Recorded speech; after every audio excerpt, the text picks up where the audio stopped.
बोल टीवी। मेरा नाम समीर हाशमी है। देखिए, बिहार में 5 राज्यसभा सीटों पे चुनाव होने हैं, उसको लेकर जिस तरीके से एनडीए जो है दावा कर रही थी कि पांचों सीट पे जो है हमारा फुल बहुमत है, लेकिन अभी अभी जिस तरीके से तेजस्वी यादव ने सनसनीखेज फैला दी और उन्होंने कहा कि हमारी एक सीट पक्की है, हमारे पास नंबर जो है वो आ चुके हैं। अब मामला ये आके फंस रहा है कि कैसे तेजस्वी यादव इस बात को कैसे अपने तरफ से कह दिया, ये दावा वादा कैसे कर रहे हैं कि हमारे पास जो है वो नंबर आ चुके हैं। जिस तरीके से आप देख रहे थे कि एमआईएम हो या फिर बीएसपी के एक विधायक जो है वो कह रहे थे कि हम किधर जाएंगे अभी कुछ कंफर्म नहीं है, लेकिन जिस तरीके से तेजस्वी यादव ने ये कहा है कि हमारे पास नंबर आ चुके हैं, इस पे खास तौर पे बात करने के लिए हमारे साथ हल्ला बोल टीवी के संपादक दीपक शर्मा हमारे साथ मौजूद है। सर, जिस तरीके से तेजस्वी यादव ने आज कहा कि हमारे पास नंबर आ गया है, कैसे तो तेजस्वी यादव बताएंगे। नेता प्रतिपक्ष तेजस्वी यादव किस आधार पर कह रहे हैं कि हमारे पास नंबर आ गए? उनके विधायकों की संख्या है 25, राष्ट्रीय जनता दल के 25 विधायक जीत कर आए हैं। और अगर हम गणित की बात करें तो इस बार एक राज्यसभा सांसद भेजने के लिए 41 विधायकों का समर्थन जरूरी है, क्योंकि सिंपल मैथ है कि जितने विधानसभा सदस्य होते हैं उसमें एक जोड़ दिया जाता है, तो 243 विधानसभा सदस्य हैं बिहार विधानसभा में, इसमें एक जोड़ेंगे तो होगा 244। और जितनी राज्यसभा सीटों के लिए चुनाव होना होता है उतने से इसको डिवाइड कर दिया जाता है। तो 5 राज्यसभा सीटों पर चुनाव होना है, मतलब 244 को 5 से डिवाइड करना होगा। तो 244 को 5 से डिवाइड करेंगे तो 40.5 आता है, मतलब 41। एक राज्यसभा सांसद को जिताने के लिए 41 विधायकों का समर्थन चाहिए। अब राज्यसभा में अगर भेजना है तो 41 विधायक तेजस्वी को इंतजाम करने होंगे। रिपोर्ट आई है, 24 घंटे में इंदिरा आवास बनकर तैयार हो गया, ढलैया हो गया, बीम लग गया, कॉलम लग गया, और बल्कि सीएजी के रिपोर्ट में उस इंदिरा आवास का पिक्चर भी दिया गया। और सबसे बड़ा घोटाला जो हुआ है, खजाने की चोरी की गई है। जो जीएसटी में जो टैक्स दिया जाता है उसके बदले इनपुट मिलता है, बिना टैक्स दिए हुए इनपुट दे दिया गया है लगभग 250 करोड़ का। ये सरकार में बहुत बड़ा घोटाला हुआ है जिसका हिसाब हम लोग मांगेंगे सरकार से।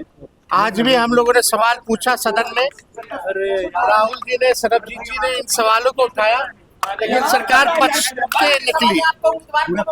भाई उम्मीदवार जो भी होगा, हम लोग चुनाव जीतने जा रहे हैं, चुनाव लड़ेंगे और जीतेंगे।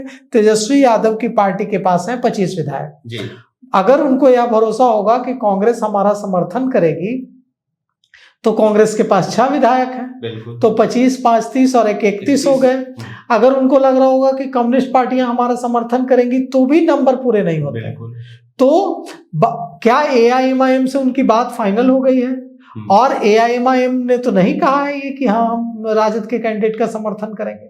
असदुद्दीन ओवैसी पर डोरे डालने की कोशिश जरूर कर रहे थे तेजस्वी यादव, और इसीलिए कहा जा रहा है कि आईपी गुप्ता गए थे हैदराबाद और एआईएमआईएम के कार्यक्रम में शिरकत भी की थी। और एआईएमआईएम के सुप्रीमो हैदराबाद के सांसद असदुद्दीन ओवैसी के तारीफ में कसीदे भी खूब पढ़े थे।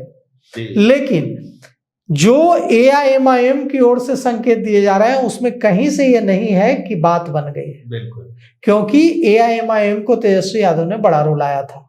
चुनाव के दौरान असदुद्दीन ओवैसी लेटर लिखते रहे, अख्तरुल ईमान जाकर राबड़ी आवास पर प्रदर्शन करते रहे कि हमें, ढोल बजाते रहे कि हमें ले लीजिए महागठबंधन में, लेकिन इन लोगों ने नहीं लिया। तो अब बदला लेने की बारी एआईएमआईएम की है, असदुद्दीन ओवैसी और अख्तरुल ईमान की है। अख्तरुल ईमान को चुनाव हराने में क्या कोर कसर रखे तेजस्वी यादव? कोई कोर कसर बाकी नहीं रखे। तो अब क्यों अख्तरुल ईमान, क्यों असदुद्दीन ओवैसी समर्थन करेंगे? अब सवाल उठता है कि जो दाव चला है तेजस्वी यादव ने, वो दाव है मुस्लिम प्रत्याशी का, कि हम मुस्लिम प्रत्याशी उतार देंगे, और अगर एआईएमआईएम समर्थन नहीं करता है तो बिहार के मुस्लिमों के बीच एआईएमआईएम एक्सपोज हो जाएगा कि ये देखिए भारतीय जनता पार्टी का एजेंट है। हमने एक मुस्लिम नेता को भेजने की कोशिश की, लेकिन समर्थन नहीं कर रहा है एआईएमआईएम। तो भाई वीरेंद्र ने कुछ दिनों पहले, 2 दिन पहले विधानसभा के बाहर कहा, पत्रकारों से बातचीत में, हल्ला बोल टीवी के साथ बातचीत में, कि हम हिना साहब को उम्मीदवार बनाने की मांग करते हैं। ये मेरी मांग है कि हिना साहब को उम्मीदवार बनाया जाए। अब सवाल उठता है कि AIMIM आखिर समर्थन हिना साहब को करेगा या नहीं। अगर हिना साहब को प्रत्याशी राष्ट्रीय जनता दल बनाता है तो क्या AIMIM, असदुद्दीन ओवैसी, अख्तरुल इमान ये कहेंगे कि नहीं, हम मुस्लिम कैंडिडेट को समर्थन नहीं देंगे?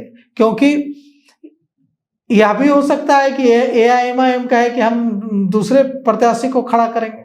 कुल मिलाकर के मामला जितना सुलझ रहा है उससे ज्यादा उलझ रहा है, क्योंकि कहा जा रहा है कि जो उपेंद्र कुशवाहा ने दावा किया, उनसे पूछा गया कि आप राज्यसभा जाना चाहते हैं, रिपीट होना चाहते हैं दोबारा? तो उन्होंने कहा कि क्यों नहीं जाना चाहते हैं, बिल्कुल जाना चाहते हैं। तो उन्होंने कहा कि आपके पास तो नंबर है नहीं 5वें सीट के लिए, कम हो रहे हैं विधायक। तो उन्होंने कहा कि तेजस्वी यादव के लिए ज्यादा अच्छा यही होगा कि वो उम्मीदवार न दें। अगर उम्मीदवार देंगे तो उनकी फजीहत होगी, क्योंकि राष्ट्रीय जनता दल के विधायक हमारे पक्ष में वोट करने के लिए तैयार हैं। तो एक तरफ NDA के नेता, एक तरफ RLM के नेता उपेंद्र कुशवाहा कह रहे हैं कि राजद के विधायक भी हमें समर्थन करने, क्रॉस वोटिंग करके जिताएंगे, और दूसरी तरफ तेजस्वी यादव कह रहे हैं कि हम चौंकाने वाले हैं, क्योंकि हम उम्मीदवार भी उतारेंगे, उम्मीदवार का फैसला भी कर लिया है और 1 सीट जीतेंगे भी। तो अब देखिए, ज्यादा दिन का वक्त नहीं बचा है, 16 मार्च को चुनाव है। देखिए तेजस्वी यादव अपना एक सांसद बिहार से भेज पाते हैं या नहीं। बिल्कुल, जिस तरीके से 5 राज्यसभा सीटों पे चुनाव होने हैं, जिसमें से 4 सीट अगर देखी जाए तो एनडीए के पक्ष में काफी आसानी से जाता हुआ दिख रहा है, लेकिन एक सीट पे जो है पेच फंस रहा है। अब जिस तरीके से तेजस्वी यादव ने कहा कि हमारे पास जो है नंबर पूरे हो चुके हैं, अब जो है राजद के उम्मीदवार जो है एक राज्यसभा सांसद जाएगा, बनेगा राज्यसभा सांसद। अब जो है मामला यहीं आके फंस रहा था, किस तरीके से MIM जो है अब कैसे समर्थन कर रहा है, क्या बात अंदर खाने हुई है? नहीं, अगर AIMIM समर्थन कर भी देता है तब भी नंबर पूरे नहीं होते हैं। दिलचस्प ये है कि अगर भारतीय जनता पार्टी, जनता दल यूनाइटेड, लोजपा, मतलब जो NDA है, NDA को छोड़कर पूरा विपक्ष एक तरफ आ जाए, फिर भी विधायक घट रहा है, इनको क्रॉस वोटिंग करवानी होगी। तो क्या तेजस्वी यादव को कहीं से भरोसा मिला? तेजस्वी यादव के पास तो 35 विधायक दिख रहे हैं, 6 विधायक कम हो रहे थे, जिसमें से MIM के पास 5 विधायक है और 1 BSP के हैं। तो BSP और MIM अगर इनके पक्ष में वोट कर देते हैं तो एक इनका राज्यसभा सांसद बन सकता है। तो वो बड़ा मुश्किल है ना, क्योंकि ऐसा तो है नहीं कि जनता दल यूनाइटेड, भारतीय जनता पार्टी आराम करते रहेंगे। वो भी बसपा विधायक पर डोरे डालेंगे, वो भी IP गुप्ता पर डोरे डालेंगे। तो और वो उपेंद्र कुशवाहा तो कह रहे हैं कि हम तो राजद के विधायकों को भी सेट कर चुके हैं, राजद के विधायक भी हमें वोट देने के लिए तैयार हैं, राजद के विधायक भी पार्टी लाइन के खिलाफ जाके क्रॉस वोटिंग करने के लिए तैयार है। मतलब 5वां जो राज्यसभा सांसद जाएगा वो किस पार्टी का होगा, इसको लेकर बहुत दिलचस्प स्थिति बन गई है। और देखिए 16 मार्च को क्या करिश्मा होता है। सर, कहीं ऐसा भी तो नहीं होगा ना कि पिछली बार आप देखे होंगे MIM के 4 विधायक जो है राजद की तरफ आ गए थे, तो क्या लग रहा है राजद भी कुछ खेल कर रहा है क्या? तभी जाके तेजस्वी यादव ने इस तरह का बयान दिया है कि हमारे पास नंबर आ गए हैं।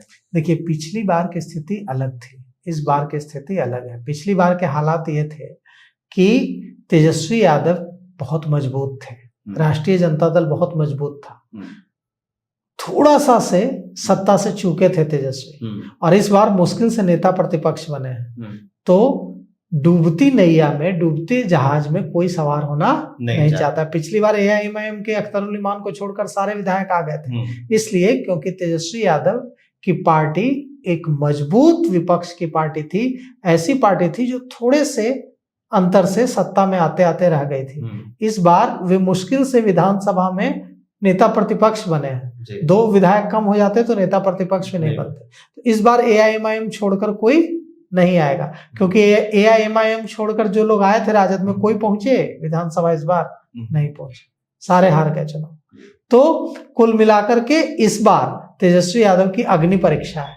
अग्नि परीक्षा है। क्या लग रहा है तेजस्वी यादव जो कह रहे हैं वो तो सत्य होता हुआ नहीं दिख रहा नहीं, हो सकता है।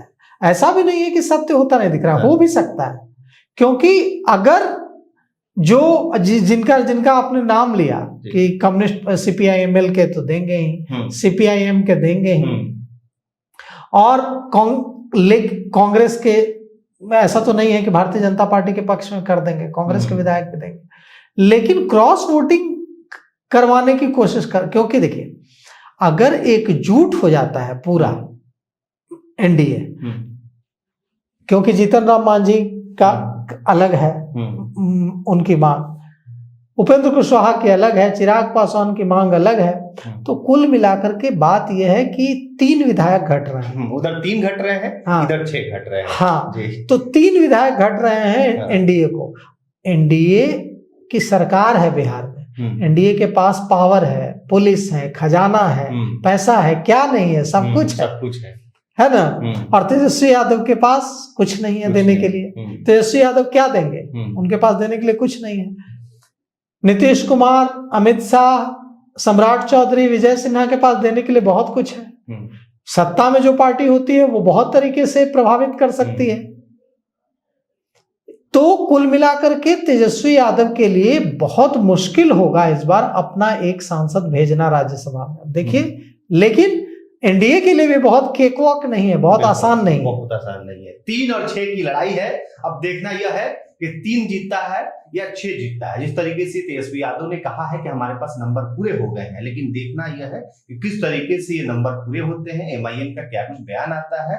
अभी जिस तरीके से उपेंद्र कुशवाहा ने कहा है कि इस बार जो है हम भी रखते हैं कि एक बार और हमको राज्यसभा भेज दिया जाए, तो इस बार उनका दावा है, उनके तरफ से कहा गया है कि हमारे संपर्क में राजद के विधायक हैं।